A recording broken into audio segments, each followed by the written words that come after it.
Halo pemirsa, kembali lagi bersama kita penjelajah muda. Kali ini lain daripada yang lain. Ada info yang ingin kita bagikan kepada kalian. Ayo, penasaran gak?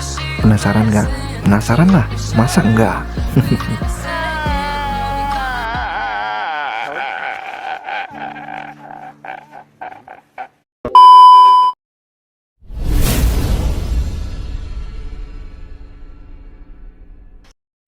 Sudah sesering apa kita mendengar kata psikopat?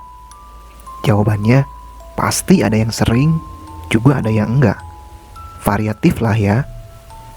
Cuman, karena kita tidak tahu tentang psikopat, kita jadi nggak bisa mendeteksi tentang hal-hal tersebut. Mungkin saja ada di sekeliling kita. Ih, seram. Semoga aja tidak ya. Nah, oleh karena itu, sekarang kita coba akan menginformasikan kepada pemirsa tentang psikopat. Jadi, psikopat adalah istilah yang digunakan untuk menggambarkan seseorang yang tidak memiliki emosi, perasaan, dan hati nurani. Meski sering digunakan, psikopat bukanlah istilah medis yang tepat untuk kondisi ini, melainkan gangguan kepribadian antisosial. Dengar penjelasannya aja udah serem ya. Lalu apa penyebabnya? Kok sampai ada orang yang seperti itu? Belum diketahui secara pasti penyebab seseorang bisa menjadi psikopat. Namun, kondisi ini diduga dapat dipengaruhi oleh faktor genetik dan lingkungan. Seperti memiliki gangguan kepribadian saat kanak-kanak, mengalami kekerasan, pelecehan, atau penelantaran saat anak-anak, memiliki anggota keluarga yang menderita gangguan kepribadian antisosial atau gangguan perilaku dan mental lainnya, dan memiliki kecanduan alkohol. Menurut penelitian, adanya kelainan pada struktur otak yang mengatur emosi juga dapat menyebabkan seseorang menjadi psikopat. Kelainan ini dapat terjadi akibat kecacatan atau cedera selama masa perkembangan otak. Kelainan tersebut bahkan juga dapat menyebabkan perubahan fungsi dasar tubuh. Sebagai contoh, ketika melihat darah atau kekerasan, orang umumnya akan mengalami jantung berdebar, nafas menjadi lebih cepat, dan telapak tangan berkeringat. Namun, seseorang psikopat justru akan merasa lebih tenang ketika melihat hal-hal tersebut. Sekarang kita bahas gejalanya nih ya. Gejala psikopat merujuk pada gejala gangguan kepribadian antisosial. Seseorang umumnya dapat dikatakan sebagai psikopat jika memiliki gejala berikut ini. Pertama, dia sering marah dan sangat mudah marah.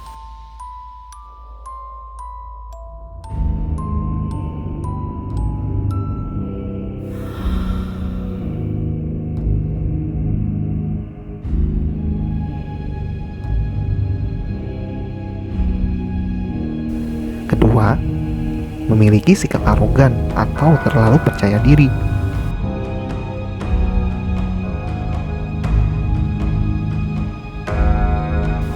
Ketiga, memiliki sikap agresif dan suka melakukan tindakan kekerasan.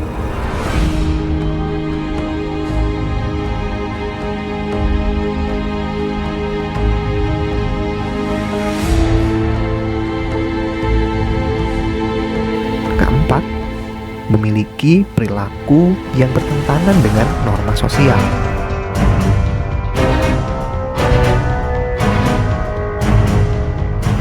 Kelima, mengabaikan atau melanggar hak orang lain.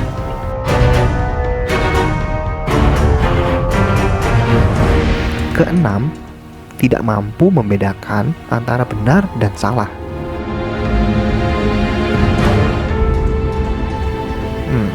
Ketujuh, tidak menunjukkan rasa penyesalan dan empati. 8. Sering berbohong. 9. Tidak segan memanipulasi atau menyakiti orang lain. untuk mendapatkan keinginannya. Dan yang 10, tidak peduli terhadap tanggung jawabnya.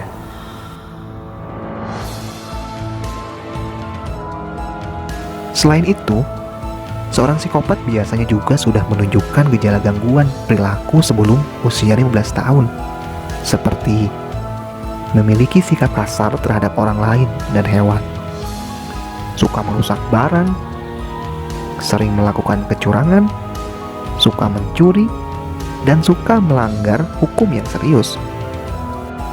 Namun perlu diingat ya pemirsa, seseorang bisa saja memiliki beberapa perilaku di atas, meski bukan seseorang psikopat.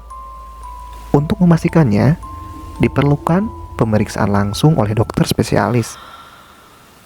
Meski gangguan kepribadian antisosial umumnya terjadi seumur hidup, pada beberapa kasus gejala-gejala tertentu dapat mereda seiring waktu. Namun, tidak diketahui ini terjadi karena pertambahan usia atau peningkatan kesadaran diri terhadap konsekuensi melanggar peraturan.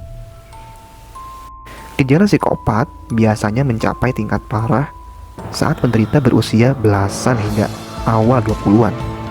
Dan di kasus tertentu dapat mereda saat penderita mencapai usia 40 tahunan.